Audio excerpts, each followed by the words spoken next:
So what's your role in the healthcare system? I'm a registered nurse, and I work at Hotel de Grace Healthcare on Prince Road. I'm the bargaining unit president there, and I'm also the local political action lead for Local 8, which is Windsor Essex County Ontario Nurses Association. What do you think is needed to ensure the right to healthcare is guaranteed? I think that one of the only ways that's going to happen is that the government relaxes a bit on some of the restrictions and does more for recruitment and retention, because right now it's very difficult for us to do our jobs because we're so short and we're not in a competitive wage bracket right now, which means people do not want to come and work in Ontario. Right now, Ontario's starting rate is the lowest hourly rate for registered nurses west of New Brunswick. So that's a big gap to fill when you can go anywhere in this country and make a starting wage higher than here, unless you're at the East Coast. I'm a registered nurse. What do you think is needed to guarantee the right to healthcare? Qualified staff, patient nurse ratio, manageable workloads, yes, attentiveness to patients, the ability to actually care for them. Support from the employers to provide. That's a big one. Good patient Support, care. yeah. Patient care first. Qualified staff is the biggest one. Educated staff. Keeping them educated. Yes.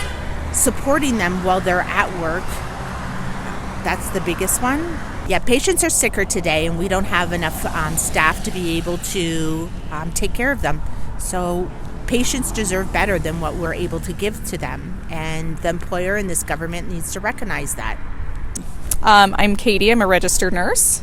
We're here today speaking on the central negotiations that are taking place right now. We're advocating for better care, better workloads, safer staffing ratios, and better wages. We've lost a lot of nurses through the pandemic. We have 1 in 5 nurses that are of retirement age right now. We have another 1 in 5 nurses that are approaching retirement age, and Ontario is already the lowest nurse to population ratio in all of Canada.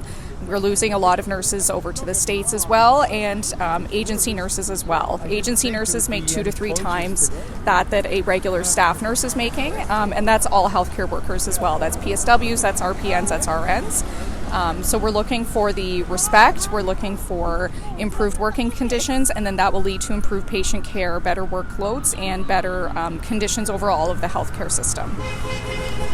I'm a long-term care nurse. I'm a registered nurse. I got my license back in 2021.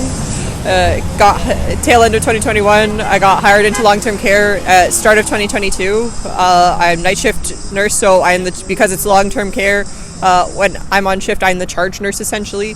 So I'm the one helping to administer medications, doing treatments. I have an RPN helping me, and we have the PSWs helping me on nights. So we definitely need more public support. We need public awareness of what's going on, because I'll talk about things that are going on to people in my life, and they'll be absolutely shocked. They don't know what's happening because it's not talked about. We need public pushback. We need solidarity amongst healthcare workers and amongst the different sectors, because healthcare is a right and education is also a right, but those are the sectors currently under attack. We need solidarity between these factions. We need to support each other. We need to push back when we see things go wrong. We need to fight.